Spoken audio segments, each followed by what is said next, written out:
Kalista Zackhariyas is my guest today, and what a powerful and inspiring storyteller. As a child, she came of age against a tumultuous, ever-changing backdrop. Physically abused by her mother, she was taken into foster care, a system rife with danger and distress. That environment led her to sleep on the street more often than not, and eventually led to her petitioning for self-guardianship at the age of 15. At times, working up to 3 jobs at once, taking work where she could find it, she wondered, is this all there is?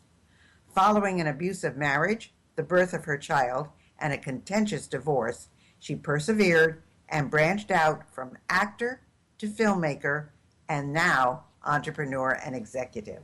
Welcome, Kalista.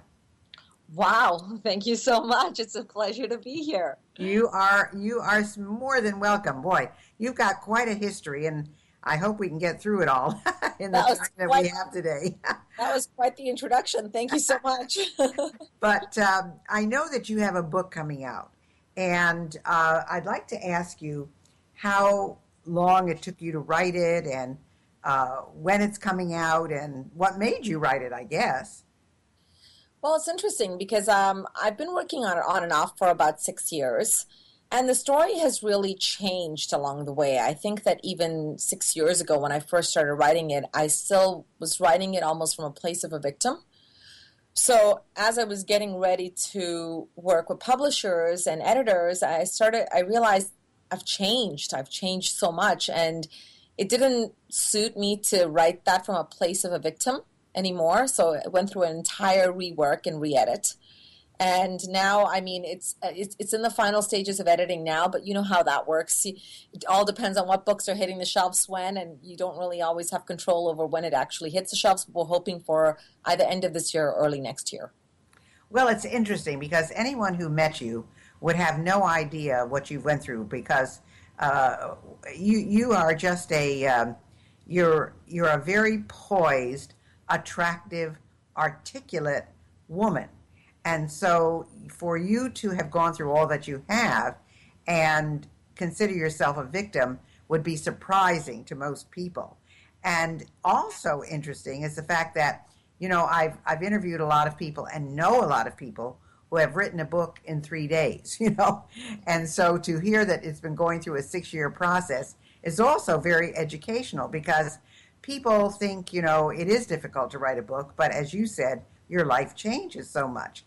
So at this point, and if you were to sum up your vision with your work in one sentence, what would it be?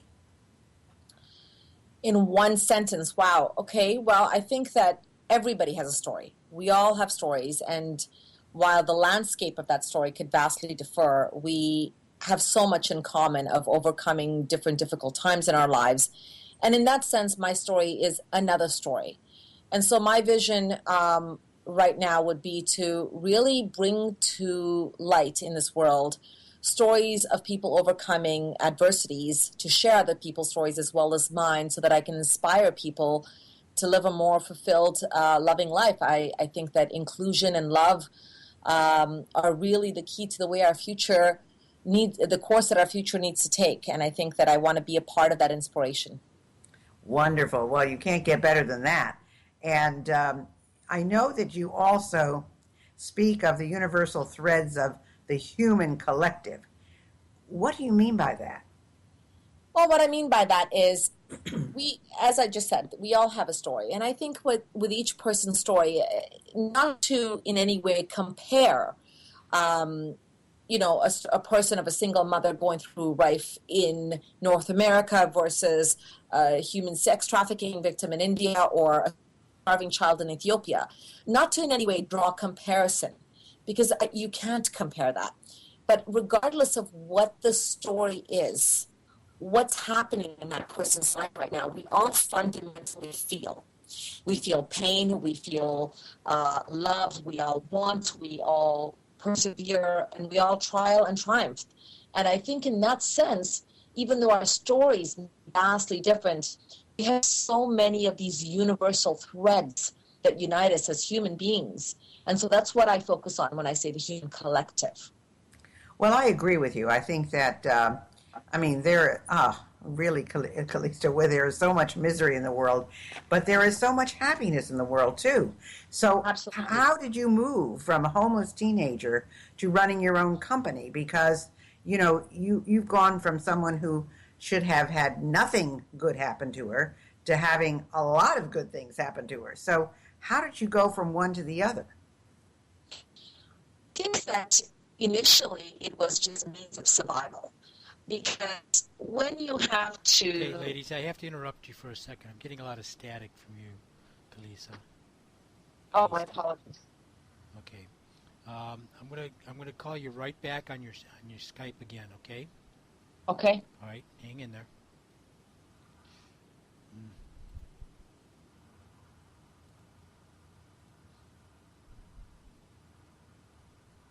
Hello? Talk to me in a sentence, if you would, Kalisa. This is just testing 1, 2, 3, checking mic. I'm getting a pull static for some reason off your phone. It's like not completing words. Oh, really? I'm actually on a fixed computer with excellent Wi-Fi or internet connection, I should say. I'm not sure what to do. And I'm not moving or anything. I'm sitting Right. in Well, I don't It's think sounding better right now. Yeah. We can try. If not, I would suggest we might want to call back on a phone. Okay, Okay. well, should I ask her that question again, or should she just answer the question and you'll cut it? Yeah, I can cut it so she can answer that question if she remembers what it is. Okay, so it was the one, Kalista, on how you went from homeless teenager to running your own company. Sure. And please let me know if it starts cutting out again. Okay, go ahead. Well, in the beginning, it was really just a means of survival.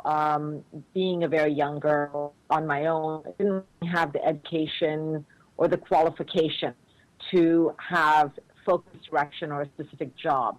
So I sort of took work on where I could. And a lot of times I lied to get a job and got my foot in through the door. And then I just learned fast. I was like, you know what? I just lied to get my foot in through the door. I have no experience to do this, so I better learn fast. And so it was a means of survival. And as I, started working in all these different companies, everywhere I went, I learned a little bit more. And eventually, I realized, I was one of those people that you call a jack of all trades. I could do a lot of different things. And that eventually, of course, led to entrepreneurship, because when I became a mom, having control over my time became very important. So that's how that happened. It was an accidental entrepreneur. That's what I would call myself. Well, I sometimes think that's the best one, though, because I know that's kind of my story, too. I mean, I was very directed, but again, I could do a lot of things, and I did a lot of things. And that's why, when I talk to people, I can relate to them because I've got so much history in so many different areas. But was there a specific time that you knew it was the space to change the way you lived your life and motivated you to do that? I think that there was a time where I felt utter despair. It was right after my mom had passed away. And my mom had, I guess if you could call it in film terms or writing terms, the protagonist in my life, who really, most of those inciting incidents of real pain and trauma was surrounding my mother. And she had had cancer and had passed away, and I was eventually one of her primary caregivers. And around the time of her death, I sort of just really crumbled, because this person that was attached to so much of my emotions, so much of my anger, so much of my outlook in this world, the person I was fighting to prove wrong, that I would not be a failure, that I would be this tremendous success, you just wait and see, was gone. And I didn't know who I was proving what for anymore, and I didn't know why I was going through life the way I was anymore, and nothing made sense. So I think at that point I just really had to, it was almost like a wake-up call. I was like, what's the point of living life like this? And it didn't make sense. And so I started asking a lot of questions of why. And the why eventually got me out of it. So but from what you said, you were raised, your mother was abusive to you and you went into foster care. So when did you come back to her that you were in a position to take care of her and deal with her again? Well, when I came back from Europe because when I had left foster care, I was this wildly impetuous child who had $100 in my pocket and a plane ticket to Europe, and I left. So right around the time of my 19th birthday, I decided that I was going to come home. I was 18 still. Wanted to come home. Don't ask why. That's a whole long story. But I did come home and tried to make things work with my mother. And shortly thereafter, she was diagnosed with cancer. I think it was almost like the prodigal child returns. It was that black sheep that I felt that I was trying to do right or trying to better things and hoping that, I could have family again. Interesting. Well, you've got so many, things that you have tried and done. If you feel that you have a weakness or if you have a limitation, whether it was in the past or today, what would it be?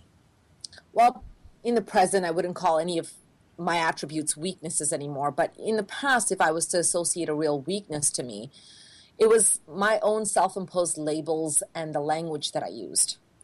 And what I mean by that is, whatever it may be, even though I've never, been homophobic, I find that people tend to attach themselves to labels.